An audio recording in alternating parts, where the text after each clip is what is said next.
There's a specific kind of quiet that happens when a room is technically full of noise, full of people, full of notifications, and you still feel like nobody would notice if you disappeared for a day. Not dramatic. Not a crisis. Just, unseen. That feeling doesn't always show up because something bad happened.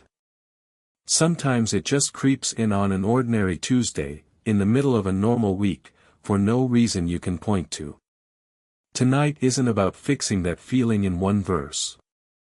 It's about walking through 4 different moments where loneliness shows up, being forgotten, being stuck in a season with no end in sight, grieving something that used to fill the space that's now empty, and carrying shame that makes you want to hide instead of reach out. 4 moments. 4 verses. One thread running underneath all of them: you were never actually as alone in any of it as it felt. You scroll through your phone one more time. Nothing new. No message you were hoping for. You put it face down and just sit there, in a room that suddenly feels bigger than it did 5 minutes ago. There's a verse that was written to people who had lost almost everything familiar to them, their homeland, their sense of stability, and it doesn't try to talk them out of the feeling. It just tells them something true underneath it. It's Hebrews 13 verse 5. Let your conversation be without covetousness, and be content with such things as ye have, for he hath said, I will never leave thee, nor forsake thee. That last line is the one worth sitting with tonight: I will never leave thee, nor forsake thee. Not, I understand how you feel, not, it'll get better soon. A flat, unconditional statement: never. This isn't a promise that people won't disappoint you, because people will. Friends get busy. Family drifts. Even the people who love you most can't always be there the exact moment you need them. This verse isn't pretending that pain away. It's saying something underneath all of it: there is a presence that doesn't operate on the same limits people do, no time zone it can't reach, no bad week that makes it too tired to show up, no version of you it decides isn't worth staying close to. Loneliness tells you a lie dressed up as a fact, that being alone right now means you're unworthy of being close to someone. But feeling unseen and actually being abandoned are 2 different things. You can feel completely alone in a room and still not be as alone as it feels. That doesn't erase the ache of wanting a text back, or wanting someone to notice you're struggling. It just means the ache isn't the whole truth of your situation, it's one layer of it, sitting on top of something steadier. If you're in this tonight, try this: name the specific thing you're missing. Not, I feel lonely, in general, but the actual shape of it: a person, a conversation, a season where you felt known. Naming it doesn't make it disappear, but it turns a vague heaviness into something you can actually bring somewhere, instead of just carrying silently. But loneliness doesn't always look like an empty room. Sometimes it looks like being stuck, waiting for something to change, and starting to wonder if it ever will. Have you ever noticed that waiting for something makes you feel lonelier than almost anything else, because everyone around you seems to be moving forward, and you're the one still standing in the same spot? There's a verse written for exactly that stuck feeling, Isaiah 40 verse 31. But they that wait upon the Lord shall renew their strength, they shall mount up with wings as eagles, they shall run, and not be weary, and they shall walk, and not faint.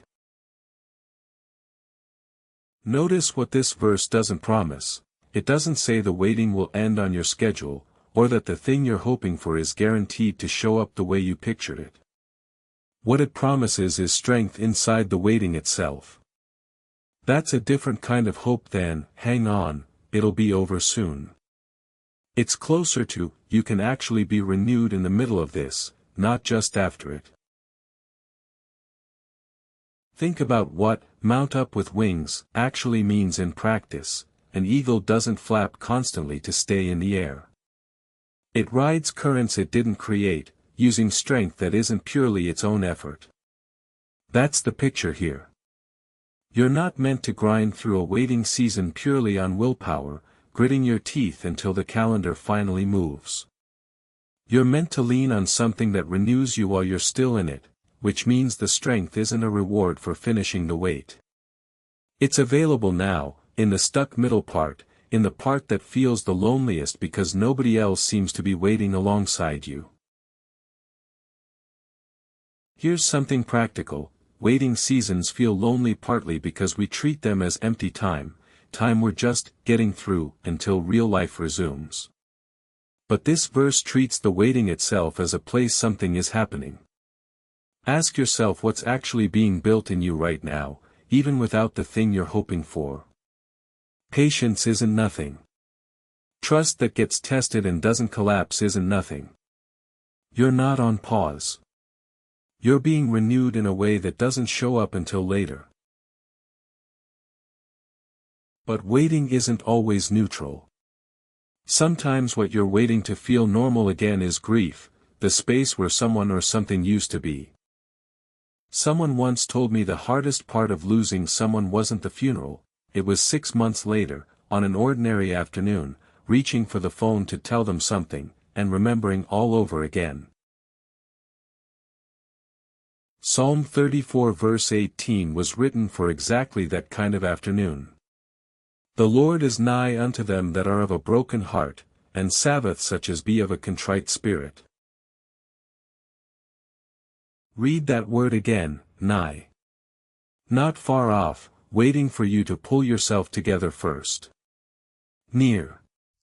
This verse doesn't say God is near to people who have processed their grief properly, or who are handling it with grace, or who've stopped crying by now.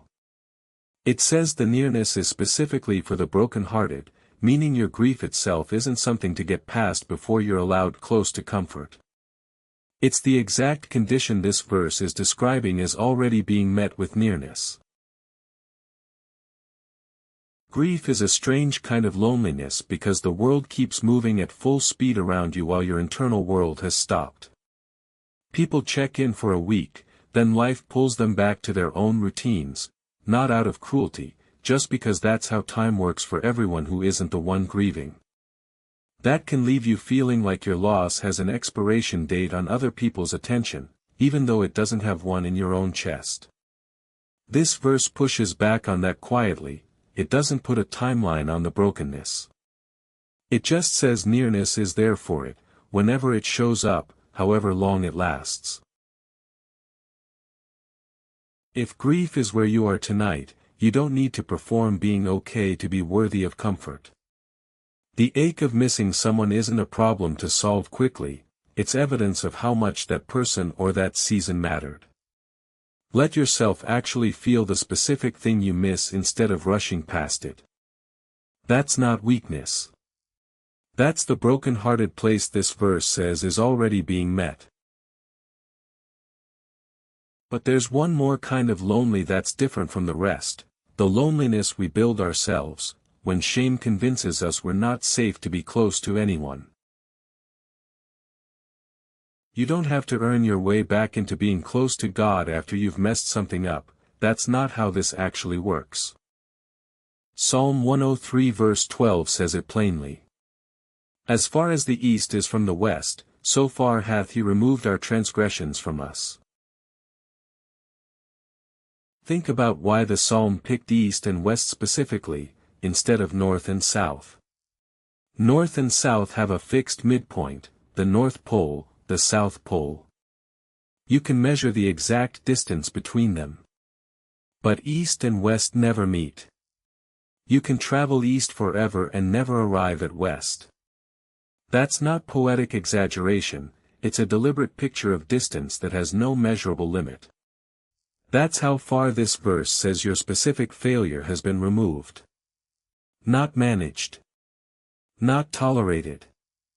Removed, with no boundary marking where removed stops. Shame works differently than guilt, and it's worth knowing the difference. Guilt says, I did something wrong. Shame says, something is wrong with me, and shame is what makes people isolate, because it convinces you that if people really saw the thing you did, or the thing you keep doing, they'd pull away. So you pull away first, before they get the chance. That's a specific, sneaky kind of loneliness, self-imposed, built on the assumption that closeness has to be earned through being clean first. This verse doesn't ask you to clean yourself up before the distance gets closed. It describes the distance as already closed, hath he removed, past tense, already done. That doesn't mean the specific thing you did doesn't matter or didn't cause real damage. It means the thing standing between you and being close to God isn't actually there anymore, even on the nights it still feels like it is. Shame tells you to hide until you're better. This verse tells you the removal already happened, which means hiding was never actually necessary in the first place. For different rooms tonight. A quiet apartment where nobody texted back. A road that hasn't ended yet. A chair that stayed empty since someone left it. A door someone was afraid to walk back through. Different shapes of the same ache, feeling like you're carrying something by yourself. But underneath every one of those rooms sits the same thread, never will I leave you. Strength renewed in the waiting, not just after it. Nearness for the broken-hearted, not the put-together. Distance removed as far as east is from west, no matter what you're hiding from. If tonight you're in one of those rooms, maybe more than one, you don't have to talk yourself into feeling less alone. You just have to let this be true a little longer than the feeling wants to let it be. You were never actually as alone in any of it as it felt.